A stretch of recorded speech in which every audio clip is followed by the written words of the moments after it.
to really know what is yours to take up means an inner journey with working on the border, on the knife's edge of where you're blaming and where your inner heart says, yes, no one else can do anything with this but me. One of the first things I wanted to share with you that just feels kind of, I don't know, maybe kind of fun and interesting. And I have no idea what your take on this is going to be or what you're going to say. Do you know who Jordan Peterson is? I imagine you do. Of course. Yeah. He's, he was a professor right here at my university. Yep. So he has had a pretty profound impact on me. And this isn't something I've shared often, although I did mention it in a newsletter, but he was becoming quite famous, so it's like if you're online, or at least in the circles that I'm on online listening to podcasts and whatnot, his name is going to come up. He's going to be on podcasts. And I think it was in 2019 or 2020 that I kind of first really encountered him, maybe saw pictures or thumbnails on YouTube or whatever, and I really didn't like him. And at that time in my life, I was tasking myself with anytime I had a visceral reaction to someone like that I would spend time with them to learn about myself. Like, what is it in me that's, where's this reaction coming from, and what is it about them? And probably whatever I feel has nothing to do with them, really. And the more I listened to him, the more I liked him. And the more I realized we actually have a lot in common in terms of world philosophy. And the reason I brought him up, and I don't want to stay here too long, but I am curious to get your thoughts on him if you have listened to him at all, is that he is the first person who has ever made the Bible interesting for me. And I know that that's true for a lot of people. And interestingly, I think part of his, I'm really fascinated by this phenomenon. He has had the effect of turning more people into Christians, you could say, or towards the Bible and Christianity than just about anyone I can think of, at least not that I know this information, but from having a pulse on the world. And he doesn't even call himself a Christian. I think that's what I find so interesting. And people have tried to corner him and say, do you believe in God? And he never really wants to say it. So anyway, I'm just curious. I thought I would just drop that in there here at this. Oh, yeah, that's a great. I mean, I definitely have many thoughts on Jordan Peterson and have benefited from much of his work. Golly, where to begin? I also think it's fascinating that this human who is, it's important to remember or to remind ourselves, who is a depth psychologist. He's a Jungian psychologist. That's his teacher, Carl Jung. And a side note, that was my first interest, right? Yeah. So Carl Jung has a really complex understanding of the soul and of psychology. But in a way, at the center are two things. At the center of Carl Jung's psychology is the archetype of the human self, which is deeply unconscious, but lives in all of us. And that archetype actually, mostly for Jung, is the Christ Jesus. And Jordan Peterson has also grappled with that. And I believe that's why he can approach the Bible fundamentally, is his understanding of the self as it connects with Carl Jung's conception, and his understanding of the importance of the shadow and of the, you could call it the darker dragon-like aspects of our psyche and learning to take up the psyche in its archetypal expressions as a journey of discovery and as a path to becoming your truest, fullest human. And that's the lens that through which then he looks at the Bible. I would call it a kind of archetypal lens, learning to see divine patterns that are actually relevant to the lawfulness of the psyche, in which and through in which it can actually, then the Bible can actually mean something to our experience. And I think that's why he's got such an audience there. And he's got a partner that really is wonderful as well, Jonathan Peugeot, who he does lots of work with, who's also a Christian, an Orthodox Christian, and an artist who is also able, from his perspective, to peer in and look at the Bible with these archetypal glasses. Meaning, and archetypes are like kind of like divine laws or divine patterns that relate universally to every soul. So the Christ archetype is, first of all, for example, taking responsibility for your reality, not being a victim, even though he dies on the cross. Going through something for someone else, offering yourself for the life of the world, and then being lifted by grace, or being lifted by something, being renewed by something greater than yourself. And I mean, Jordan Peterson talks about that all the time. In fact, it might be a central motif, the importance to find meaning in your life by taking responsibility for your life as yours and learning to give yourself to something greater than yourself, to give birth to meaningful life. That's his biggest teaching. And so many people have benefited from that. Yeah. Do you remember? So this is partly why he had a big impact on me. And I just thought it might be interesting to bring it up. But so I don't know if you remember last time, but I was sharing that something I sort of take for granted is this innate ability of mine, probably due to my childhood and the Waldorf upbringing, is the ability to live inside a big story that allows the painful experiences of my life to have deep meaning, and the level to which I know it, that helped me heal, and so it feels important to not take that for granted anymore in my work and in talking about these things, because I see it as so central. And this is the role that Jordan Peterson played for me, is like, oh no, this can't be something that just sits in the back of my mind or is part of my being, but isn't part of my work. Because I work with people who are trying to find meaning in their pain, or that, they're seeking freedom from it, like I was at one time. But I don't know how you actually move from that to freedom to and freedom in without this bigger story. Interesting.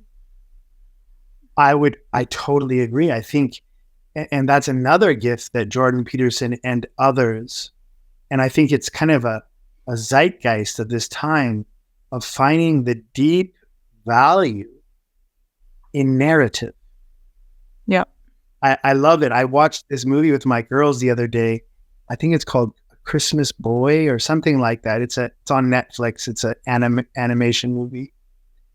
But this famous actress, I forget her name, she comes in and starts the story. It's like one of those ones where she starts telling a story and then it becomes alive for the kids.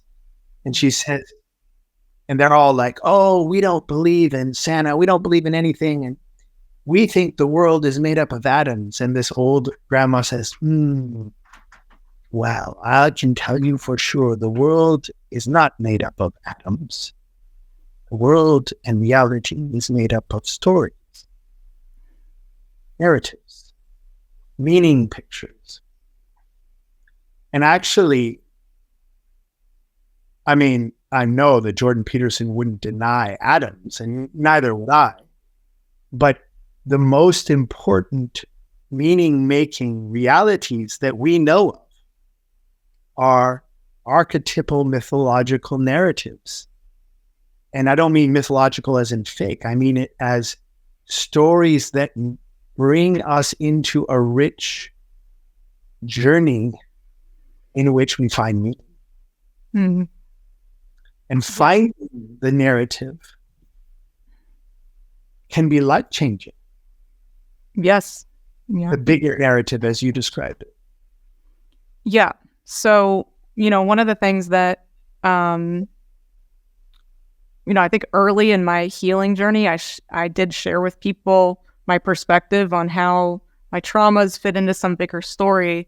And I think I was told by a couple people, oh, you're just that's a coping mechanism, And it's just fascinating that I wanted to get your thoughts on that too. It's like, it could be.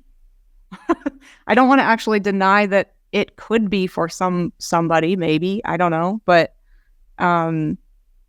we have, I think where I'm wanting to go with this is, because I wanted to maybe dive into this today anyway, is,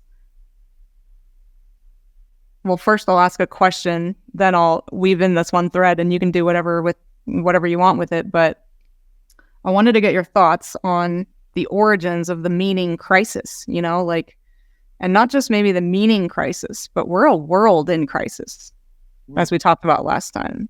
From what I can tell, I actually don't know a single person, not anybody that I know, family, friends, anybody that I actually know who is 100% well, meaning, financially, physically, emotionally, relationally. There's we're all grappling with something, and most people I know are grappling with a lot: chronic health issues, or disease diagnoses, or chronic pain, or financial crisis. And then on top of all of that, which is a reality we can't really deny, we have this meaning crisis where so many people just want to say things like, oh, your belief in God is a coping mechanism for your unwillingness to, admit. I don't even know. I'm not sure how they word it, but the cynicism, the doubt, the nihilism that's prevalent is kind of layered on top of this, and it's part of this meaning crisis. So, in your opinion, Jonah, how did we get here? What is this meaning crisis, and how did we create this mess? Yeah, wow. What a question. Yeah. Well, I mean, gosh.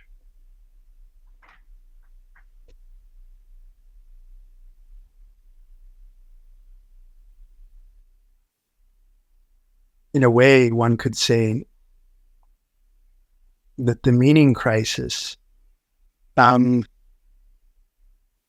has to do with the human being being kind of insulated, thrown back on itself more and more. But in terms of, not only in terms of free choice, like even the choice to choose whatever you want to do, or the choice to choose 100 different toothpastes at the grocery store. This gives us a sense that I'm over here and it's all over there, and is anything worth anything more than the other?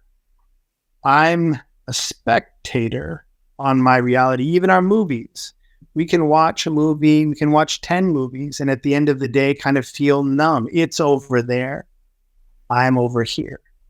We can be in relationships. I mean, I work with couples in counseling, marriage counseling. Some people have expressed to me they have never felt more alone than in a marriage, where you're having the experience, there's a great abyss between myself and the other, myself and the thing, myself and reality. And all of the different thoughts that I kind of find to make sense of things feel arbitrary. Feel like I could construct this way of seeing things, or I could, and it doesn't really matter because reality is just kind of random, outside of my control, and unknowable and uninfluenceable. That all of those realities from my tradition and my schooling and my spiritual path are understood as the final consequences of what the Bible talks about as the fall of the human being. The fall of the human, meaning the human being's relationship to the snake and the beast crouching at the door, if anyone of your listeners knows Genesis, where the human being has ultimately been gradually allowed to be separated from God. And this final separation, I would call it spectator consciousness, where I'm here and reality is there like a movie. And how I see it, how I work with it is kind of arbitrary. That's the experience. So it's a spectator consciousness that is the result of a great falling away from my being as a spiritual being connected fully to the angelic realm and God's reality. So that's kind of a big picture of why. But that's not the end. That's also a kind of free place. I mean, in a way you could say the ability for human beings to decide and really have incredible reasoning for that God does not exist. That's an incredible fact. That means we have to be, in our experience, insulated from huge realities so that we can be free to make such a choice of abstract thoughts to decide, oh, I'm an atheist. That's a tremendous gift, actually, of freedom from.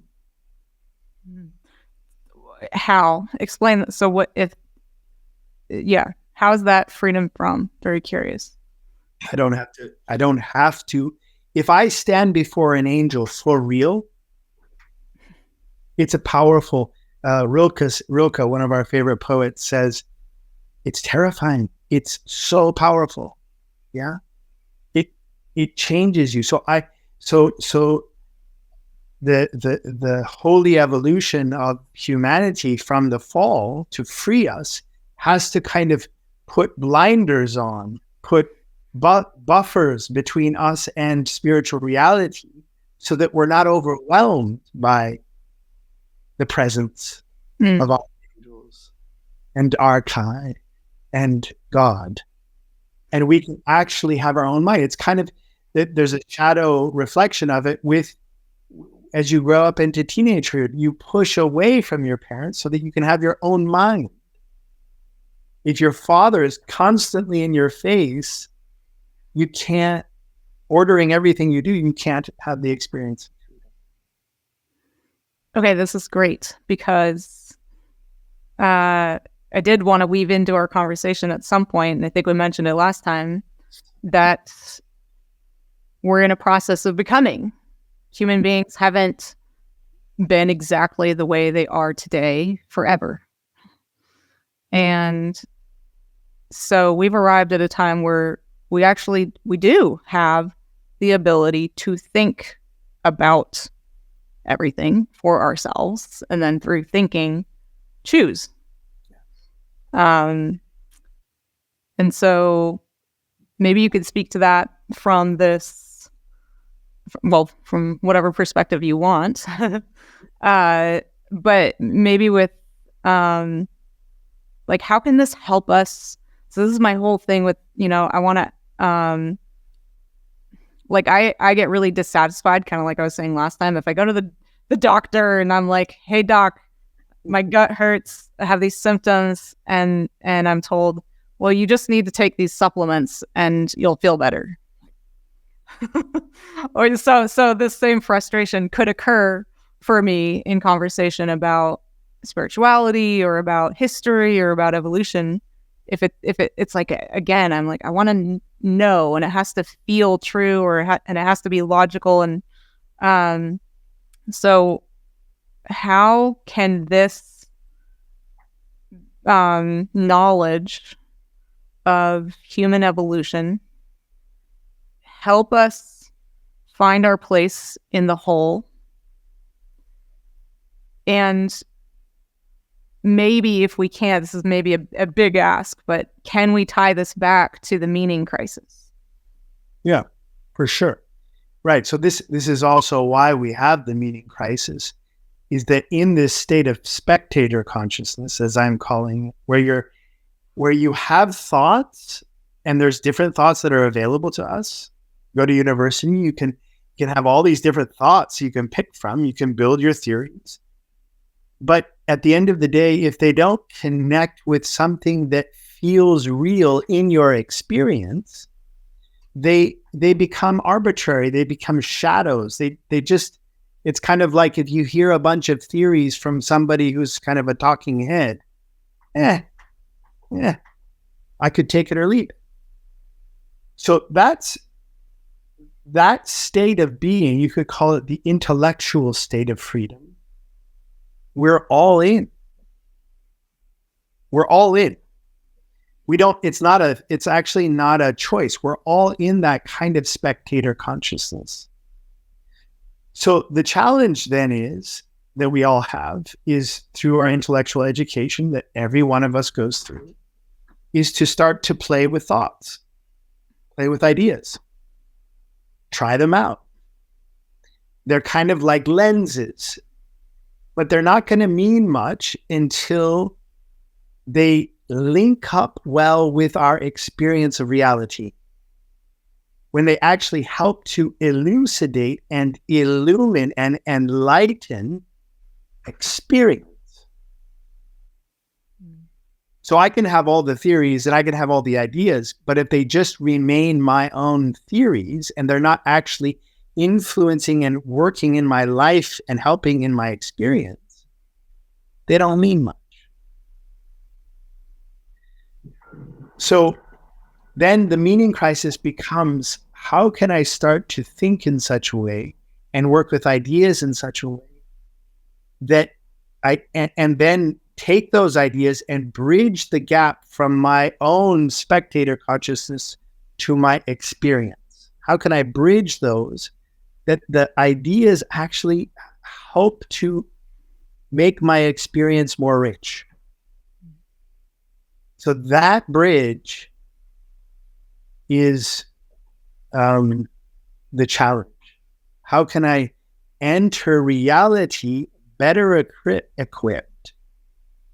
And there's a funny conundrum there, because very often stories, ideas, archetypes, pictures, concepts, real concepts, if I penetrate it enough, will help me to see reality. If it's a real living idea, a real archetype. Or I may have certain transformative experiences that bring me new ideas. So there's a two-way street across that gap. Mm-hmm. There's working to find real helpful living ideas, like, for example, Jordan Peterson, his 12 rules for life are born by bridging that gap. They're experiential, but they're also conceptual. And he has found those creatively in his own experience, and they then give meaning because they touch the thinking pole as much as the experience pole, and they bridge it. That's when the human heart starts to feel meaning, is that what I think is matching and illuminating what I'm actually living. Yes, and then it feels satisfying. There's like it feels satisfying, right? You feel more and more fulfilled. So, for example, in my life, I would say there are 3 archetypes that have been for me the most meaningful in terms of meaning generating or satisfying.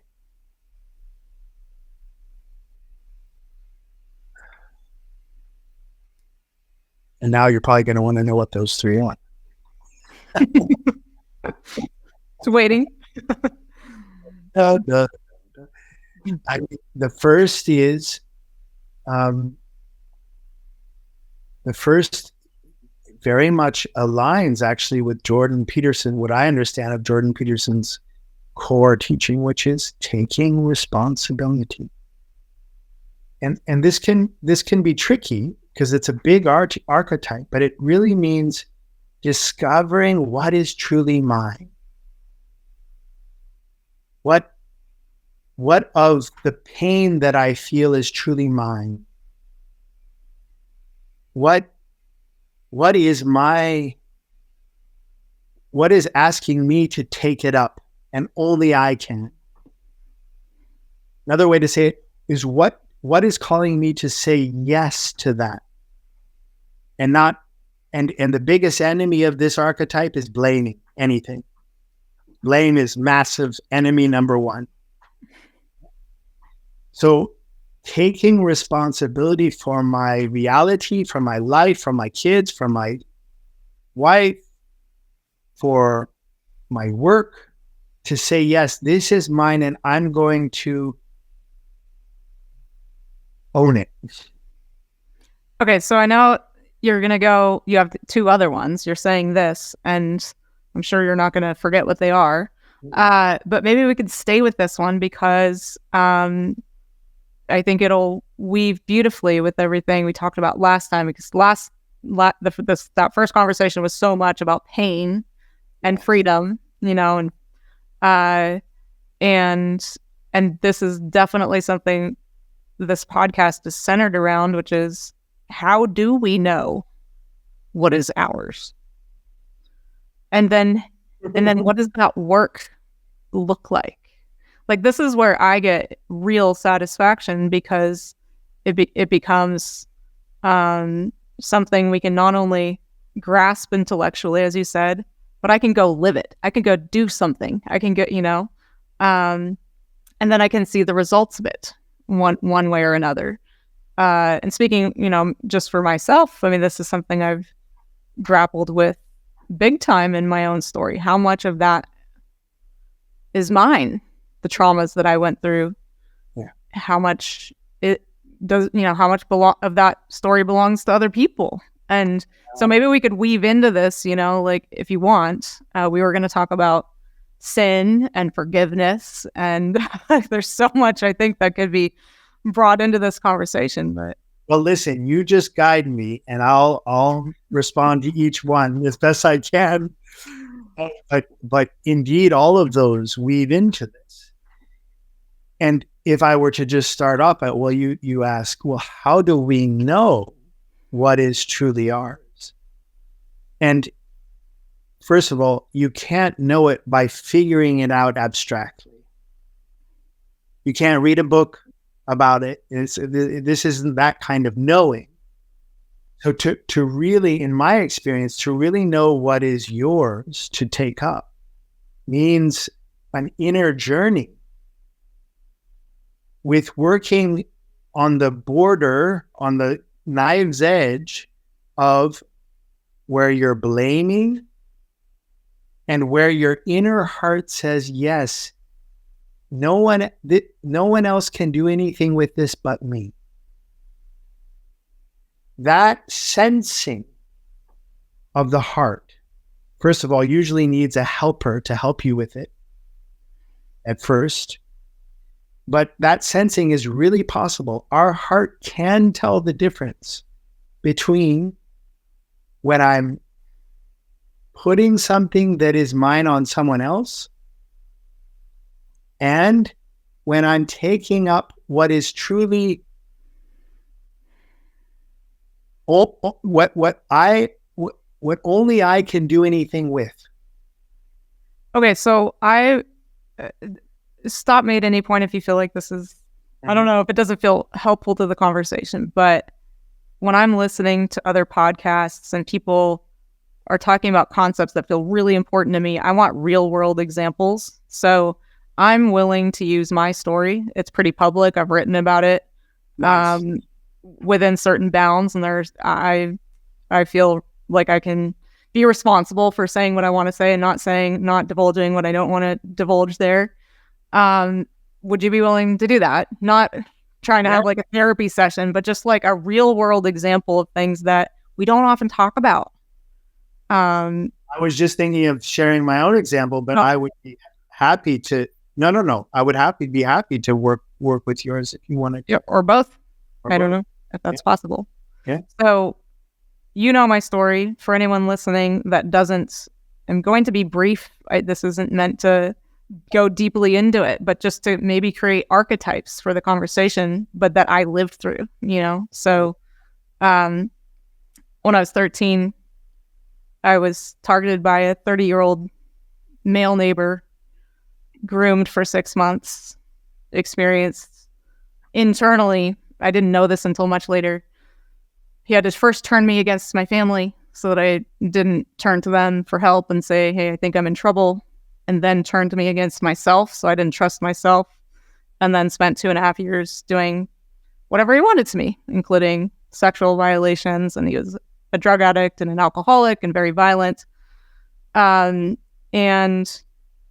at the time, my parents didn't really know, or later they kind of said they didn't know. And it took me a really long, we've been talking about, I want to know things. So I wanted to know, in healing this trauma, why this could have happened to me. So, under their watch at age 13. And it led me all kinds of places. And if you need to ask me questions to go here, great. But obviously, I think it's obvious in addressing that story and turning towards the pain and looking at it. Last time I mentioned, I wrote in my journal, I am utterly traumatized. Yeah. And my body relaxed. And so I went on this journey of what else can I look at that was so terrifying to look at? And I looked at all of it. But probably from that moment for a good, 10 to 15 years after that, has been a process of how, in the beginning, there was a lot of rage and anger and blame, and and at the same time, the very first therapist I ever saw, was so aghast at my story and was so horrified by it that she created an environment where it was me and her against my parents. Mm. And I quit because of that, because I didn't, and I couldn't articulate it. It was just an instinct, but I didn't want to be in a therapy session where we just blame my parents together. Yeah. I wanted, it was that didn't satisfy me, because I didn't. Yeah. So go ahead. Well, it's a wonderful. I mean, and I'm moved, and it takes a lot of courage to share that type of story. And sexual trauma, especially for young humans, it's one of the most difficult to work with. This first step, even this question of what's mine and what's not mine. Yep. Yeah. And because it's so overwhelming, the forces of blame to the perpetrator, right? For sure. But I would say, I think what's very interesting in that you brought that up from last time too, is this moment when your body graced you with this experience of peace when you said, I am traumatized. And if we really look with these archetypal eyes, this taking up responsibility in the rightful way, in the Christian narrative, you would call this taking up your cross. When you look with these eyes at that in subtle detail, what you're saying is, myself, I'm taking up a reality that belongs to my I. I'm no longer going to, because what was happening before was either I'm not traumatized, so it's a denial process, or all of that trauma is not mine because he did it or my parents allowed it. Yep. Mm-hmm. But this moment, this incredible moment of saying, this is mine. It doesn't mean that your friend, and I know his name, we'll just call him R, is off the hook. This is another fallacy. It doesn't mean he's not going to have to meet the consequences of his deeds. That's his. And it doesn't mean that your parents don't have responsibility as well. They're going to have to meet the consequences of their deeds as well. But you experienced it in a powerful, grace-filled, actually healing-filled event of the healing power of saying, yes, this is me. And if you don't do anything with that trauma, no one will, not even God. Yeah. And you know that. Like, this is a in your bones experience. Because you then you didn't have to, but you were called to, and you said, yes, I'm going to take this up and I'm going to work with it in what it's trying to bring to me and teach me. So that's a profound example. And what that also tells us is, in this first step, is that true taking up, true saying yes to what is really mine, is also a spiritual event for any soul. We can't actually do it on our own fully. We need the gift of something greater than ourselves, and that into your body at that moment. Yeah, this is actually a very powerful insight you gave me last time, that, and I just want to bring it in again because I think it could very easily get overlooked by me, by all kinds of people. I didn't do the relaxing. There is definitely a mystery in that. You know, I didn't do it. I couldn't have tried to do it. I tried to do it and it didn't work. And so, I mean, that is something for all of us simply to take note of, I think, for now, you know. And this is where I would challenge someone like Jordan Peterson, who doesn't actually fully, in my experience, and I've looked at a lot of his works, he's still working with the mystery of where grace comes in, where power greater than yourself, so to speak, works into me saying yes to taking something up. It's just as important for meaning generating to say, yes, I take this up, to also know that something much bigger than yourself is entering. And I saw that in following his, I keep talking, well, you brought him up, following his journey of sickness, his sickness crisis that he had a few years ago where he almost died. And it really broke him open. And I would say also brought him into this place where he could then find maybe not God in his, like you said, he wouldn't say, I believe in God now, but he definitely experienced grace coming through the help of his family and his loved ones in his experience of his deep illness where he almost died. And this is another thing, that in our journey to find what's truly ours, often we have to come to our knees, meaning we have to feel kind of at our wit's end. I don't know what to do here. Help me. And that kind of mode often brings this breakthrough. I want to also say that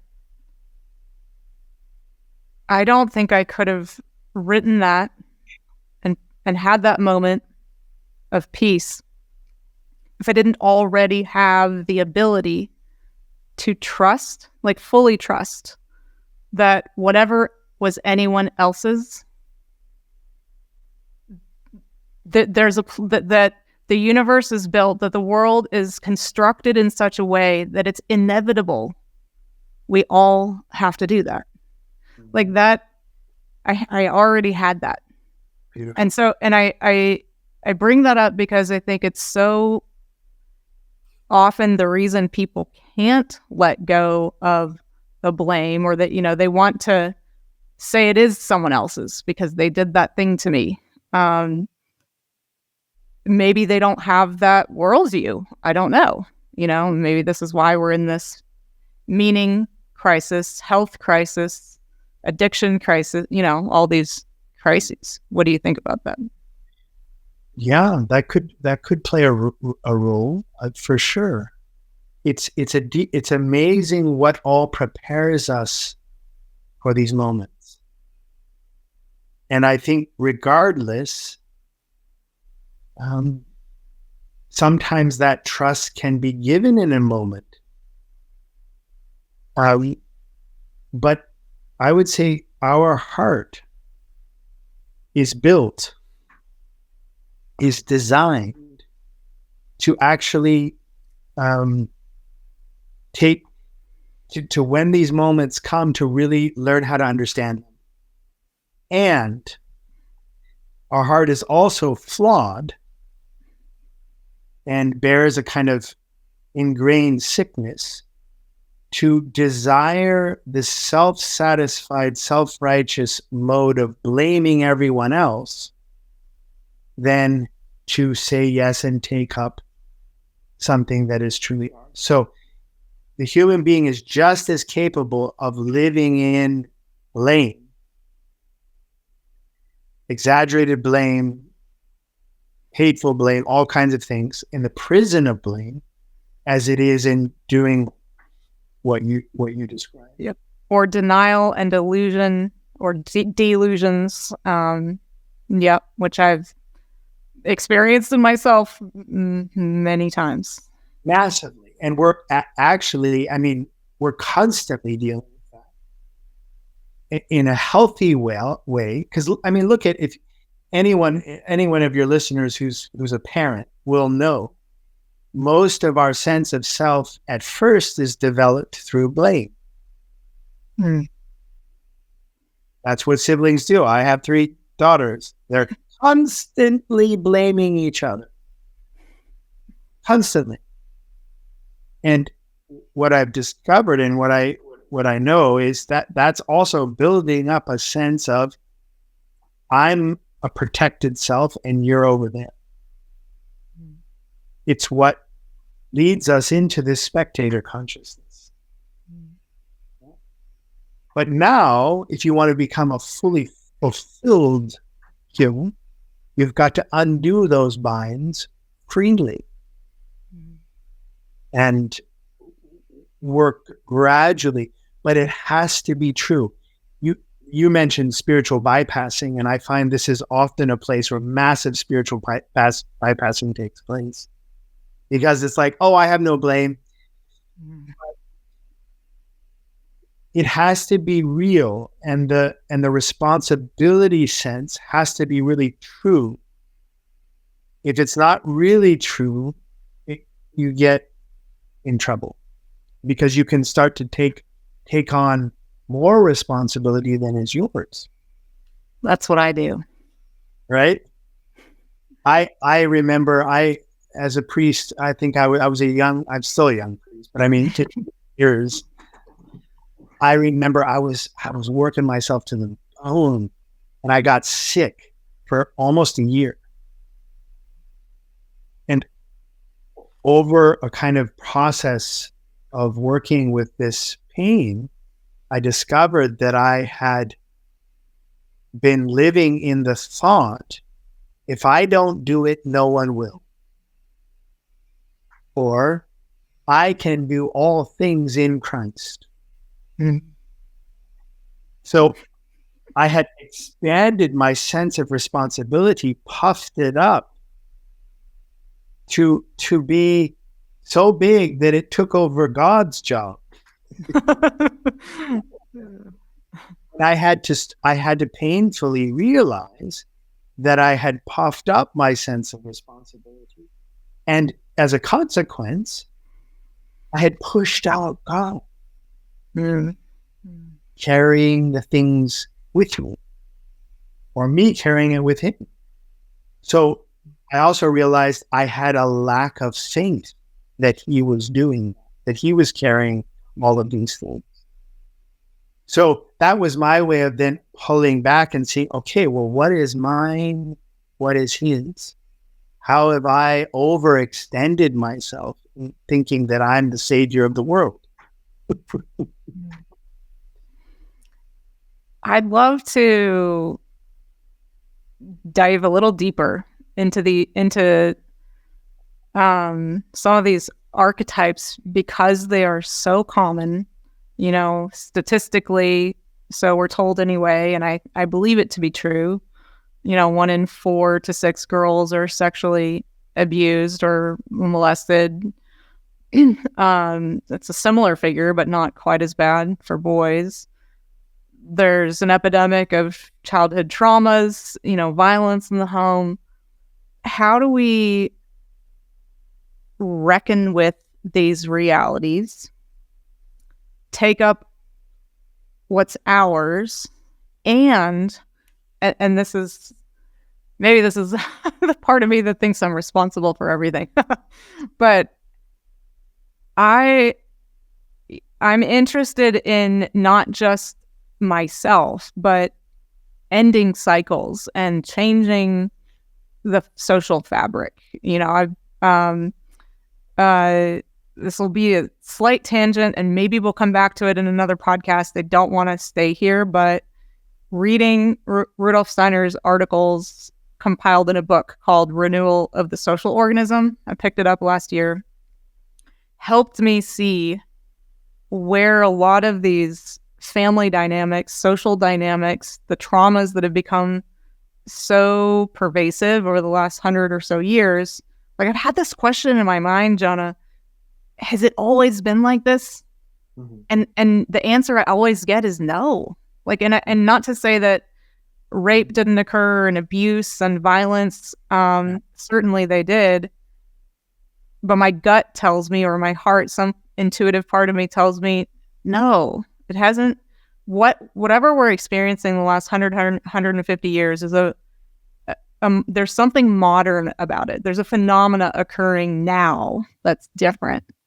And I'm interested in penetrating that reality so we can understand maybe this bigger picture that we're in, and also how to orient ourselves to the painful realities of life. I mean, I'm just kind of to tease it out there in my mind. Are you asking, okay, there's all these traumatic experiences that are occurring and are coming to the surface, and people are in a new way starting to talk about them and talk about their and their story with them. And that feels new. It doesn't feel that, I mean, of course there was always rape, right? But maybe how we're working with it is, or something new in the dynamic of the human being in terms of trauma. So to me, to clarify, it feels like there's something different about the last 150 years that has created an environment in which these traumas become more pervasive. Whoa, I see. So it's just not just how we relate to them, but there's more of them. Yes, or that there's something more palpable about them. Or so let me give you an example to bring it into the practical realm again. So something I've learned only in hindsight, or only by processing my traumas and talking to my parents and doing my best to understand what happened for me in my life. My parents were financially very stressed. They both came from families that were also financially stressed. So there's this pervasive in our family dynamic, constant survival mode, basically. And then at the same time, there was a striving for personal fulfillment that never manifested in financial prosperity, right? Well, at least not stable financial prosperity. And I think, and that I see that everywhere. I mean, I see it in myself. I see it in a lot, but if we're in survival mode, we're easily hijacked, I think, by our lower animal nature, you might say, by our impulses and our instincts and our propensity to be in reaction mode instead of responsibility mode, where we can respond to events. Yeah. So I guess so I'm saying all this in the context of, so we have archetypes, right, of parents, of children, of perpetrators, of victims. And when I say that, I'm not trying to say victim mindset. It's like, I was a victim. Yeah. And I can take responsibility for it and not blame. Well, yeah. But here's the thing, like, so maybe the detail of that starts to give us answers into, well, what's going on now. The way I would describe it is, there's not necessarily more child abuse happening. It's that the spiritual world, the meaning world, the evolution of humanity is calling these forth to deal with them in a different way than ever before in the last 100 years. Because before,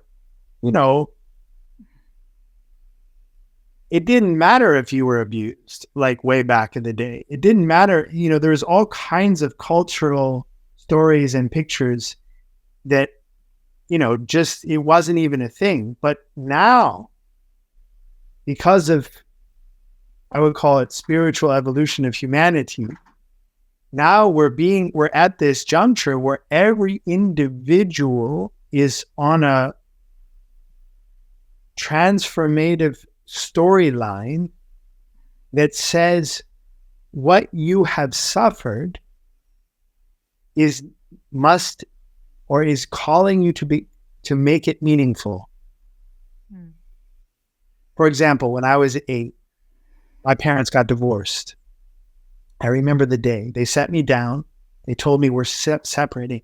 I remember, like, clearly my soul being split in half. It literally, and not every kid goes through that in a divorce, but for me, this was a massive trauma that just broke my heart open. And I was from that time on, deeply insecure. And I can track it and look back and see lots of experiences that in my teenagehood and my early adulthood, where I was looking to fill that gap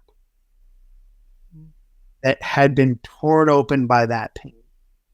Every time a girlfriend would break up with me, I'd feel the same pain, for example.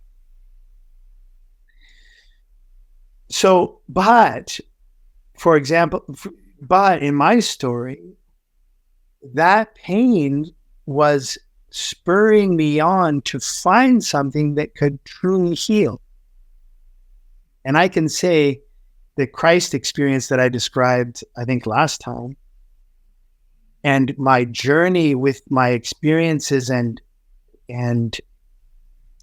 love for God has healed and brought me a new kind of security and a new sense of security that I can see I needed that wound to send me on this journey of finding that.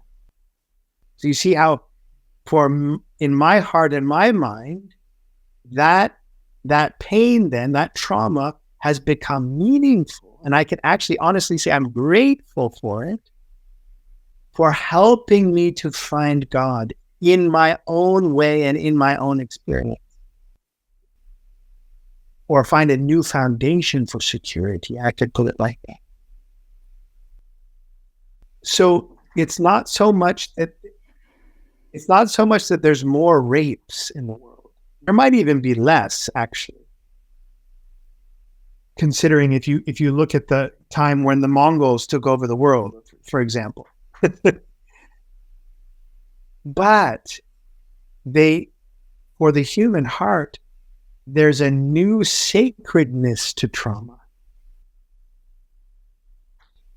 Because every trauma is now calling us to go on this great journey of finding a truer form of humanity and a truer experience of grace in and through that wound. And I think that's not a doctrinal or exclusive expression. This is, I think, a universal reality, no matter what you believe. I was talking to my father-in-law. I was in England just last summer. We always have at least one deep conversation at 10 o'clock at night after he's had a few drinks. And he's an atheist. Yeah. And he was telling me that the most painful and difficult traumatic experience of his life was leaving his child, my wife, when she was 3. He said, I had to leave. If I didn't, he said, I would have had to commit suicide. That's how he felt. He was so lost in this marriage with my wife's mom. But he said that was so painful for me, and that wound of leaving my child and the guilt of that has stayed with me for all these years, and my wife is 42. And he says, I've spent my life trying to come to terms with that trauma. And the journey that I've gone through to discern what is really rightfully mine and how this is the second step. This is the second archetype. How do I give myself and work with my daughter and love my daughter, offer myself to my daughter in such a way that can be healing? What's the second step? If you just said it. Offering. So the first step is learning to say what is mine. Second step is learning to give your life for the healing of the healing of that kind of pain. So to speak. Look at your own experience, right? I completely agree. I mean, I completely agree. I have been careful about saying this because I want to make sure I really mean it, and that it's not because otherwise it could be a platitude or a spiritual bypass. I'm so grateful for my pain. Yeah. No, it's always a danger. Always a danger. Yeah. But I really am. And the reason I am is because I have this, it just is a part of my nature. I think I was born for this in a way, is to want to know certain things. And I could not sit here in front of you today and say that I know what I know about the human organism, for example, how we function, why pain happens, how to work with pain. I wouldn't have developed the kinetics methodology, or I don't think I've told you this yet, but I'm starting a school. Awesome. I wouldn't know what I know, and I wouldn't be doing the work I'm doing if it hadn't been for all these pains. Yeah. But it's not just pain. If we follow this archetype, right? It's the fact that you've said yes to it. Yeah. And not just that, right? Because you could have stopped there in a way. But you felt in the organic process of it, gosh, this is helpful for not just me. I want to offer my being for the life of the world, for other human beings and I want to offer my being to discover more and more the depths of this, right? So, and look what all you're creating. You create a method, a healing practice, a podcast, a school, a freedom project. Yeah. This is all because you've said yes to offering yourself for something greater than yourself. So what would you say? I don't want to convince anyone of anything, so I'm not going to ask you to do that. But what would you say to somebody struggling to see that there's a gift in the pain, or to own it in that way, or to maybe they're still stuck in blame, or maybe they don't have the picture that you and I do of a world conception where that allows us to trust that these things will be tended to. It's not like I can be at peace because I know whatever's not mine will be tended to by other people. It's just I don't have to do that. But I have struggled to know what is mine, and I've probably on many occasions overstepped and wanted to say, no, it's yours. You do it, or you do it with me, or it's ours, or we should be doing it together. With my parents, with my family. That's kind of been a theme. Not so much lately, but definitely my 20s. Yeah, like because it's one thing to sit here for you and I and say this, but it's how do we? And maybe we can't reach people that aren't ready to have the experience of saying, okay, this is mine. But no, and this is a massive temptation. So the second step of after you've found something or it's found you, and you take it up and you offer, then you have this temptation of offering in such a way that you're trying to fix the world. And that's a massive, massive, constant temptation for any healer or anyone who's offering themselves to work with transformation. There's a story of a priest.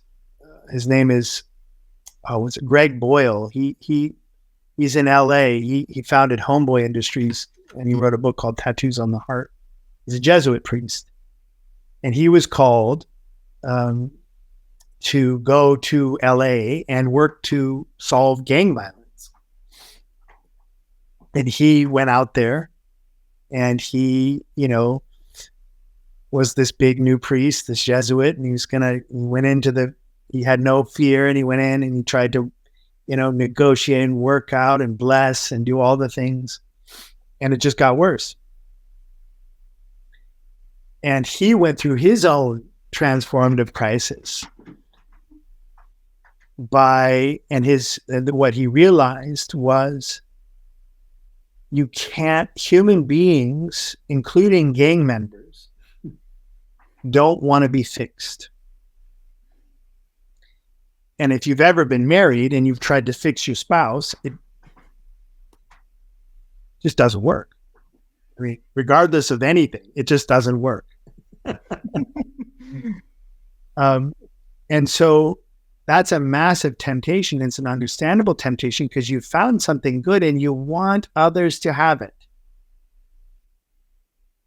But what Greg Boyle realized then is that actually when he let go of trying to solve the problem of violence, trying to fix the gang members into peaceful humans, and he decided to let that intention go and just live with and bear and love.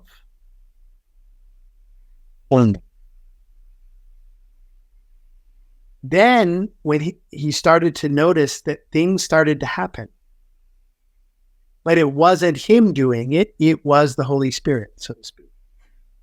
So, for example, in your story, you said very clearly, I didn't make my body feel peace. It was given. So we've got to stay true to the archetype of the dynamic. If we start to force things, even with our intentionality, it's a very subtle thing, then we block that person's experience of, oh, it's not someone like Elisha making me, but it's grace. It's something that is given from a power greater than me and greater than Elisha. So that's always the case. And the massive work for anyone who's in the offering work, the transformative healing work, trying to facilitate, is to constantly renounce the idea that I need to change something. It's such a paradox. Yeah. And constantly be and the way practically how that can be done is, in my experience, is entering and suffering and bearing with the pain, knowing that when it's right, it will do exactly what it did in your body. But I have to suffer with them. Okay, so God, Jonah, I have so many questions. We're like having to paint this picture, I think, to even penetrate through to what I want to get to. So things that I'm tracking are, we have these traumas that we most of us, probably all of us, I just take generalizations, go through. There are victims, there are perpetrators. We're all connected on some level in this experience. Yet we're also having this, as you call it, spectator consciousness. I'm in here going through this pain that no one can understand. That's so common, right? So one thing that is like, I feel unsatisfied by, it's like hanging out here bothering me, is how do we, so there's responsibility and there's accountability. Nice. And I don't think that they're the same thing. However, I do believe it's pretty much impossible, because I tried, to hold other people accountable. Oh, there you go. Right? Another job for God that we try to take over. But here, okay, but before we wax philosophical on that or anything, I want to bring it into the very practical world. So, I have a mom, I have a dad, I have a brother, I have extended family. I love my family, and I'm in pain because of the family dynamic. Oh, yeah. And so where it's like, there's what's mine, and then there's what's theirs, and it's not for me to say what's theirs. Yeah. But I can do that. Yeah. But in these dynamics, at least for me, I'm only going to speak for me. Yeah. It was and maybe and still is to a degree with certain family members, very painful to. It's like we swung between a couple different poles, and neither one, they were both painful for me anyway, which is, let's just not talk about it. Let's pretend it never happened, not talk about it. As long as we do that, we can get along. Yeah. Everything's okay. Oh, this is so archetypal. Denial. Exactly. This is why I want to talk about it, because I could easily think, oh, this is just me and my family and there's something wrong with us. But no, this is like very universal. Definitely. And then on the other hand, then I would tolerate that for as long as I could. And then when I couldn't tolerate it anymore, we got to talk about it. I would bring it up. Yeah. We must talk about it. And that didn't work either. Oh no. Yeah. And it's, I just have these ongoing questions, I think, in my mind. So I want to use maybe like my family, but as an archetype though of the family, but then even branching out from there, like a community or a nation or even the whole world. And the reason this feels so important is in my experience, we've arrived at a time where not only are we experiencing all these traumas and we're in chronic pain, a lot of the time that's related, not always. And then there's this meaning crisis we've been talking about. But then we try to talk to each other and it doesn't go well. And then we don't know what to do about it. So we retreat and we either do the thing where we don't talk about it and we pretend everything's fine. But under the surface, we don't feel fine. We don't feel connected. We don't feel like we belong. We don't feel, at least that's my experience when we do that denial and suppression thing. But then when we talk about it, there's conflict and there's defensiveness and blame and all that. And personally for me, and this is just me, I know, I never found help through therapy. I never found I tried. Yeah. Never found a talk. It just felt I didn't want to talk about it to somebody who wasn't there. I wanted to change the dynamic in order to have loving relationships with my family. That's what I wanted. And, it's like, and I know I'm presenting like this, existential and very real conundrum we're in, but I genuinely, I'm like, what do we do about this? So if we zoom out from there, though, we have right now in the world, the last couple of years, massive ideology war, the social wars, as they call it. We're getting siloed into ever narrower, groupthink, where we just hang out with people who think like we do, believe what we do. So I think what I'm trying to ask is, how do we get along? How do we talk? How do we be social? Get along. Yeah. Well, it's not just that. I don't, it's not all about love and light. And, how do we talk to each other when there is pain there, when there's, obviously you have to have two willing people or more than two, but what is the appropriate or healthy way to go about that, given this picture we've painted of God, Christ, the meaning crisis, giving something up, but also owning what's ours? How do we do that in relationship with other humans? Very good question. In a way, yeah, how do we actually love other humans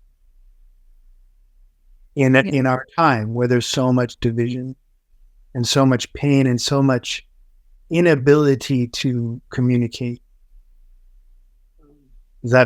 Yeah? Yes. And so you can share your own comments, or if there's a Bible story, or you can go wherever you want to go with it. Yeah, let's stick on this. I think what comes to me is two pictures. And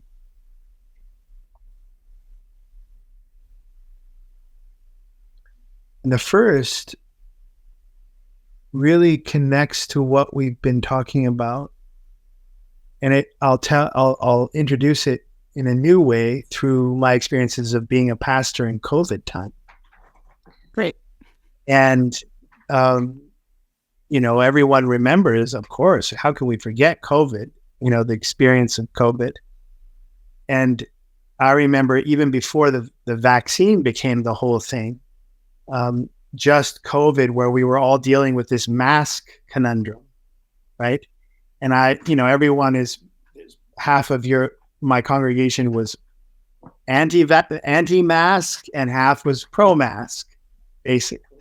And so I remember having this Sunday event where we had children and the whole children's program and the Michael and the dragon, and you probably remember something of that. And we did masks inside at this point and no masks outside, because we kind of had a inside outside event.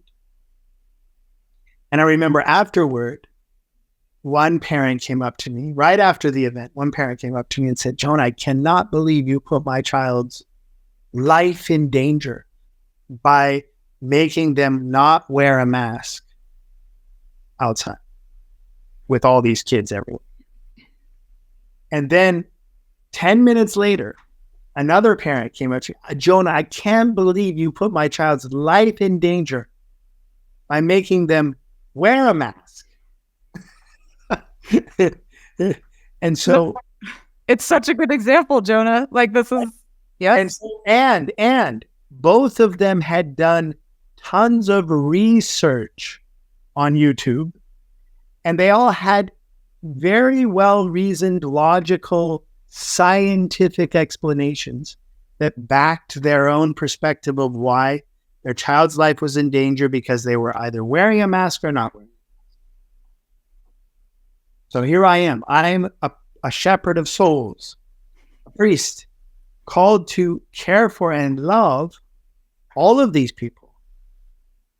So what I discovered, long story short, is going the idea route of trying to discuss and talk about and convince and work with ideas as truth does not work anymore. Mm-hmm. Since COVID, that's not the way. Actually, doesn't mean that you throw out ideas. It's just that the way to work to intellectually argue, it just leads to further division. What I discovered is the one parent was in a deep soul crisis with certain traumas and pains. And the other parent was in also a deep soul crisis, so much so that on another day, she wept on my shoulder and said, "I am so angry at God for allowing this to happen, this COVID thing." What I discovered is entering compassionately. What I mean is compassion is to suffer with the person through the doorway of their pain, without trying to fix it or explain it or dismiss it, talk it down, whatever. Entering through the doorway of their pain, I discovered a deep and real wound through which we could discover together how to work with it in this way of taking up, learning to offer. And the final one is receiving grace. But living in the gratitude of it when it's fulfilled. But that's a journey. So can you just remind me, were these three things, would you call them rules? What? I called them archetypes in the beginning of the. Got it. Okay. Archetypes. Great. They're the main ways, universal ways to help us bridge the gap from the spectator consciousness to a meaningful life, to meaningful experience. First, how can I start to take up what's mine and say yes to it? How can I offer myself to something greater than me? And how can I learn to live in a state where what I experience and what nourishes my heart is a gift, actually. Grace. Those three archetypes are the fundamental engines for meaning. And every human heart has access to it, no matter where you are on the face of the earth, no matter what traumas you've experienced, because wound now is the doorway to that journey. Wound is the doorway to those three journeys, those three archetypes. So the reason why I bring that story is to illustrate the gateway to finding how to love in our time, to overcome all the divisive forces that are rampant everywhere, is not to come in with ideas that are correct. Let go of that part of yourself that wants to be correct and right, and enter the pain of the other with them, and trust in there is hidden meaning, something deep.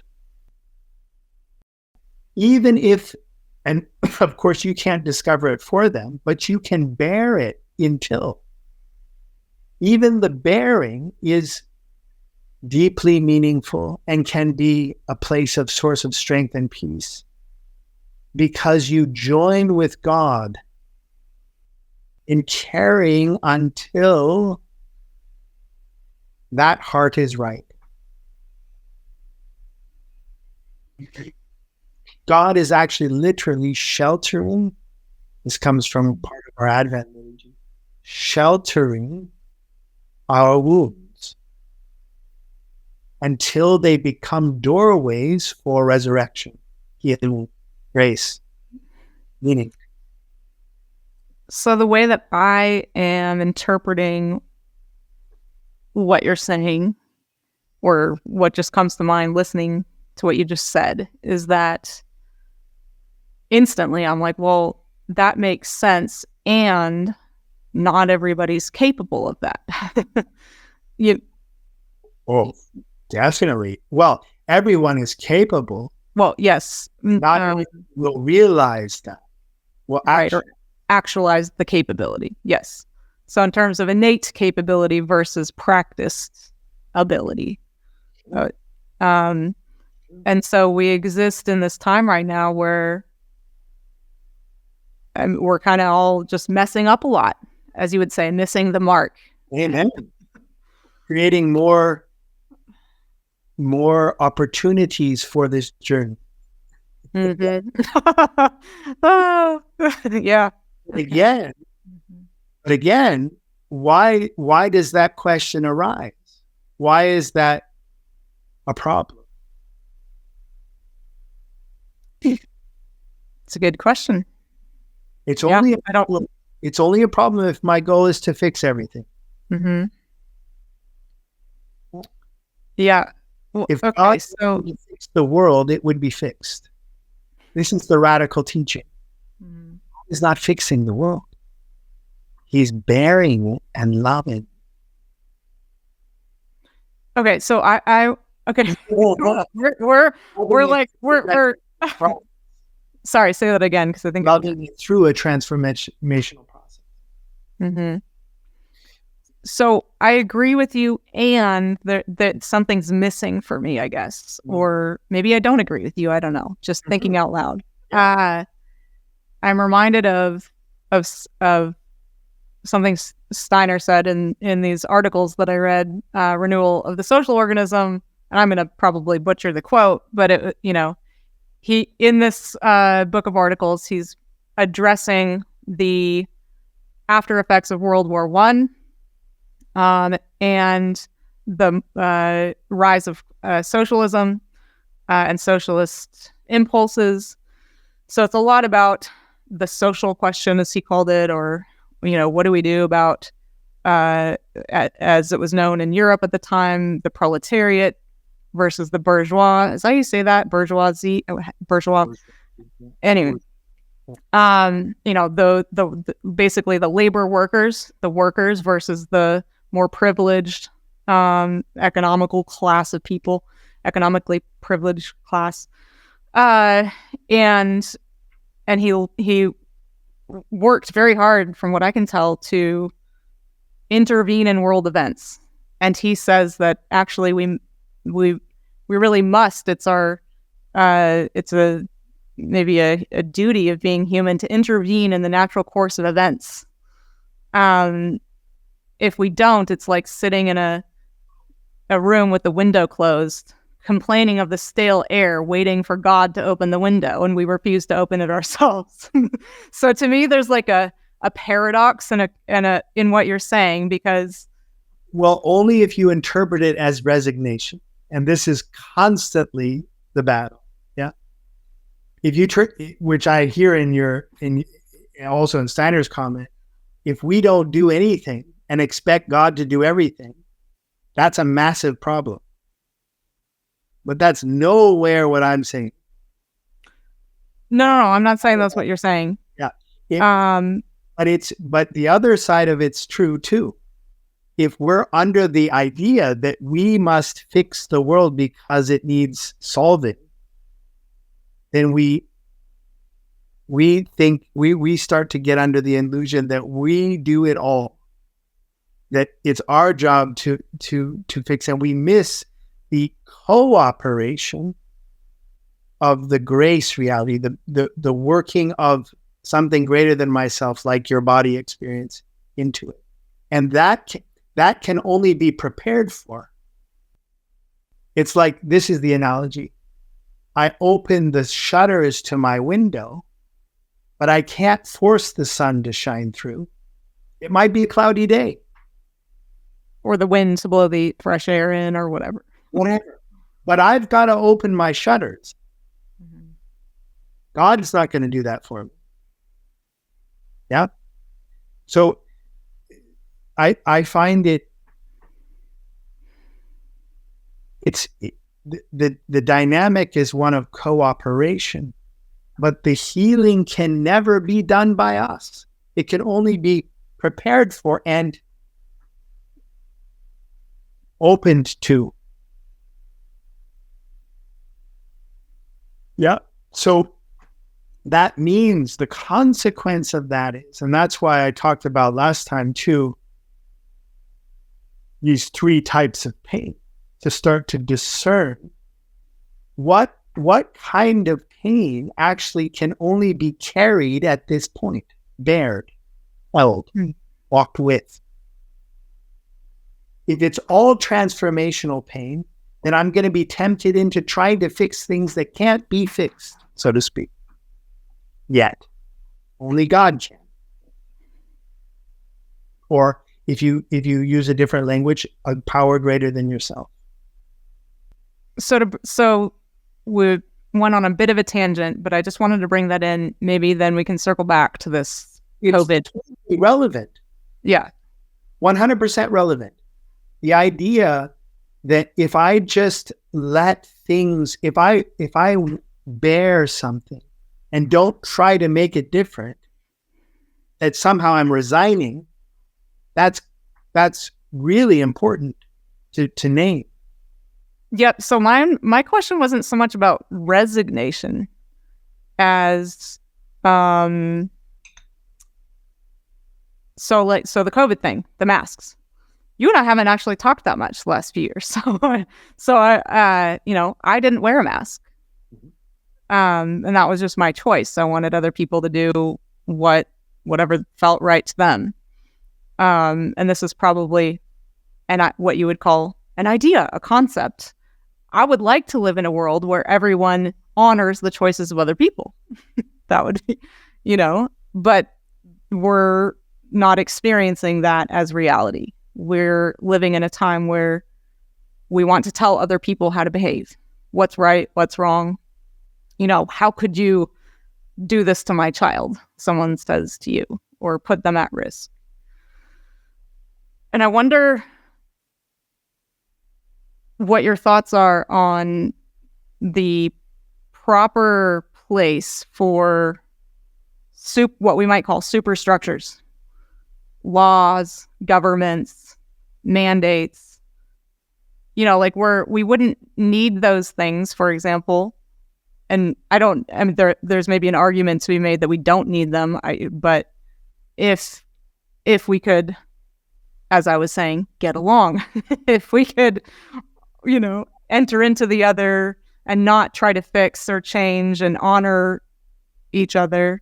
And obviously, that's not the world we live in. So I'm just curious, to get your thoughts on that, since we are talking about it.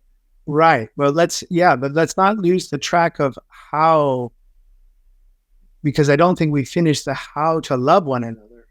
No. Yeah. Okay. Yeah. Great. Yeah. So laws, to put it briefly, societal laws and structures of behavior that we adhere to, those are all in place because we don't know how to love one another yet. Yeah. Right? To put it simply, right? If we really knew how to love one another, we wouldn't need that. That would be its own law, right? So those are meager substitutes for hopefully a future that is deeply loving. But so one of the main keys for our school of love right now, how to learn to love one another, for example, is learning how to bear another and suffer another, even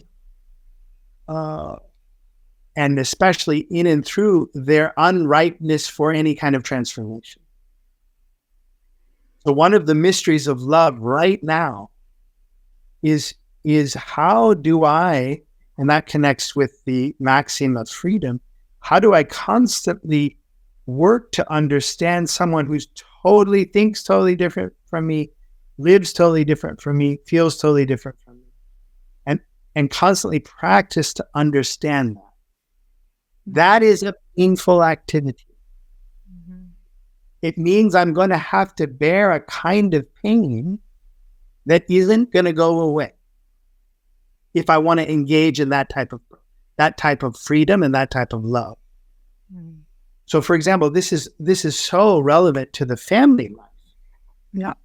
I also have parents who I would love to confront about certain things and try to transform through difficult conversation about certain things. But I've tried, and it is more wounding it's not possible. So then when the pain is not responding to the journey of transformation, and it's not responding to the fix it, because it can't be fixed, then the call is to learn to strengthen the capacity to bear with something until grace has it, until God has it, that it's rightful. That could be 2 lifetimes from now. Mm-hmm. Mm-hmm. Yeah. Capacity to enter the suffering with someone and simply bear it with them, not fix it, not try to transform it. That's one of the major art forms and tools of this mystery of, in our time, how do we love one another? It can't be the only one, because there's things to transform and there's opportunities to take up. Mm-hmm. Mm-hmm. So would you say that we know when it is fix-it pain or transformation pain that is an opportunity for transformation versus bearing it, when our efforts to transform it actually yield the transformation? Yeah. Right. Sometimes you have incredible conversations, incredible moments that also feel like a gift, where you break through something with another person. See, this is just so I'm just noticing this is that little kid. I want to keep asking why. And I know we have to wrap up somewhat soon. Like, if I had been talking to you about this in my 20s or late 20s, very early 30s, let's say about my chronic physical pain. At that point, it would have been 2 decades. And I had spent thousands of dollars and thousands of hours trying to transform it or fix it or seek freedom from it, whatever. And so I might have assumed then, okay, I just have to bear it. That's, I could, and that's a path. And I'm not saying, maybe that would have been appropriate. But I couldn't let it go. And it led me on this journey of, signing up to become a massage therapist, and then in massage school, finding this method of stepping on people. And then the moment I was first stepped on, I had another of these moments, Jonah. It's like very karmic. Like in 30 seconds of my instructor stepping on my calf in 2008, I knew I'm going to hike and run again. And that didn't happen for 3 years. So this is what's so, like, I think what I'm trying to, like, penetrate through to is there does seem to be a mystery here that that's like complex, and it's not easily conceptualized, discernible, because there's a bearing that has to do with transformational pain, right? There's a bearing through a journey. Absolutely. But then there's another category, so to speak, and they're not mutually exclusive. Of course, the soul's one. But there's another category that usually has to do with another's pain, something other than you, where you notice, actually what I'm called here to do now, and that could change, but for now, I'm called to simply walk with this person and suffer with them. Until... Well, okay, so... the time is right. That's different than being patient with your own journey of transformation. Yeah, so this is so fascinating to me, and it's not a very short story, so I won't tell the whole thing right now. But to sum it up, from 2008 to 2011, I tried to enroll various instructors that were teaching me this method of stepping, including the founder of it, and none of them could help me hike or run again without knee pain. And I wasn't feeling different in my body. However, I had this knowing come over me, and I couldn't let it go. It was like, I know it, and I know it can happen through this way. It just hasn't happened yet. And so then what happened is I moved to Colorado in 2011 with my friend Jess, and I've known Jess since 7th grade. We met the exact year that my traumas occurred. She went through a very not similar, but she went through a very traumatic experience also in 7th grade, interestingly. And we've known each other a really long time. She knew all of my stories, all of my traumas, all of my deepest pains. I felt loved by her. And when we moved to Colorado, I asked her, Jess, would you learn to step on me and help me run and hike again? And she said, sure, that sounds fun. And what I realized, only in hindsight, only in looking back on this, so we spent like 2 weeks, me teaching her how to step on me, and then I was hiking and running again. And this is a very simplified version of the story. But in looking back on that, I had to ask myself, it's not logical that 10 instructors in this method couldn't help me, and someone who knows nothing about it could just learn it and then get me out of it. So something is happening that's not about fascia release. Something is happening that's not about the body. So, and what I know for sure, I know 2 things relevant to this conversation. One, if I had needed to cry or talk about my traumas, I knew I could with her. And because I knew I could, I didn't need to. And trust. Yes. And and feeling loved. So speaking of love. And number 2, she wasn't trying to fix me. Amen.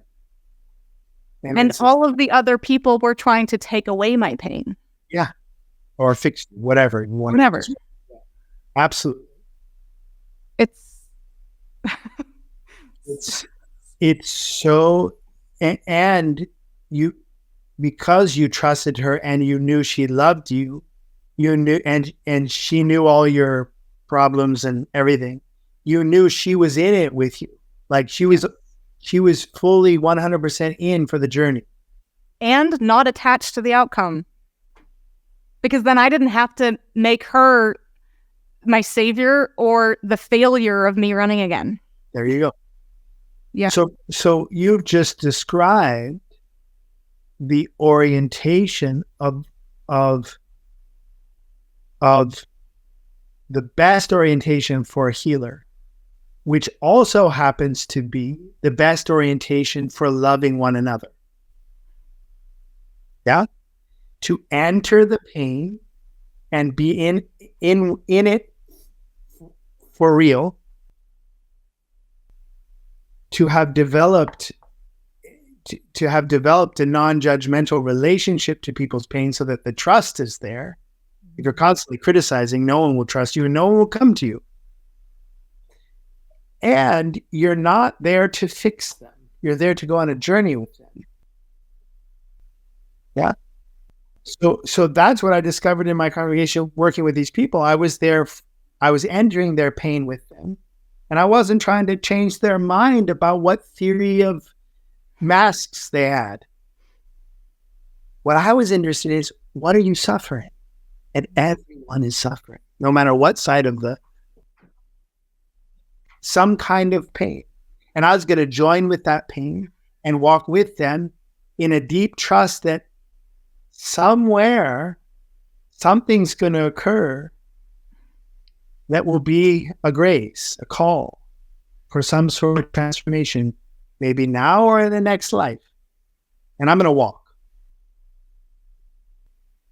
And that, like the Greg Boyle who went to the gangland, that mode of walking with, entering through, suffering with, walking with, loving, with the deep hope and the knowledge that actual healing doesn't come from me, but I open the door, I open the window for it. I wait for the sun. And I'm gonna stay with and bear whatever nonsense is there, because it's a seed. Everything is a seed. Everything. And so all of these, to maybe wrap this up, even when we miss the mark and our attempts to, heal something create more pain, or our attempts to fix the world just create more pain, all of this pain, really, these wounds, are an invitation to do what you and I have been talking about. Exactly. It's not resignation. It's not passivity.